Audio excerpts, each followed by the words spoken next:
കടങ്ങോട് മുക്കലപ്പീടിക്ക് സമീപം ഓട്ടോറിക്ഷയിൽ ഗുഡ്സ് വണ്ടി ഇടിച്ച അപകടം. ഓട്ടോറിക്ഷയിൽ നിന്ന് ഗ്യാസ് ചോർന്നത് പരിഭ്രാന്തിക്കിടയാക്കി. കുന്നംകുളത്ത് നിന്ന് ഫയർഫോഴ്സ് എത്തി ഗ്യാസ് ചോർച്ച തടഞ്ഞു. ഉച്ചയോടെ മുക്കിലപ്പീടിക കയറ്റത്തിലാണ് അപകടമുണ്ടായത്.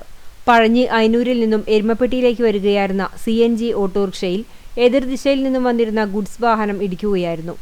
ഗുഡ്സ് വാഹനം നിയന്ത്രണം വിട്ട് ദിശ മാറി സഞ്ചരിച്ചാണ് അപകടമുണ്ടായത്. അപകടത്തിൽ ഓട്ടോറിക്ഷ ഡ്രൈവർ അയനൂർ കിഴക്കൂട്ട് വീട്ടിൽ ജയന് പരിക്കേറ്റു. ഇയാളെ എരുമപ്പെട്ടി എക്സ് പ്രവർത്തകർ കുന്നംകുളത്തെ സ്വകാര്യ ആശുപത്രിയിൽ പ്രവേശിപ്പിച്ചു. അപകടത്തെ തുടർന്ന് ഓട്ടോറിക്ഷയിൽ നിന്നും ഇന്ധനമായ CNG ഗ്യാസ് ചോർന്നതാണ് പരിഭ്രാന്തി പരത്തിയത്. കുന്നംകുളത്ത് നിന്നും ഫയർഫോഴ്സും എരുമപ്പെട്ടി പോലീസും സ്ഥലത്തെത്തി. പരസ്പരം കുരുങ്ങിക്കിടന്നിരുന്ന വാഹനങ്ങൾ തള്ളിമാറ്റി. തുടർന്ന് ഗ്യാസ് ചോർച്ചയടച്ചു. ഫയർ ആൻഡ് റെസ്ക്യൂ ഓഫീസർമാരായ V. Kannadas, P. Pavithran, S. Vipin, M. Rafeeq, Godson Albert, Vishnudas, police ഓഫീസർമാരായ അജി പനക്കൽ, അഭിലാഷ് എന്നിവർ രക്ഷാപ്രവർത്തനത്തിന് നേതൃത്വം നൽകി.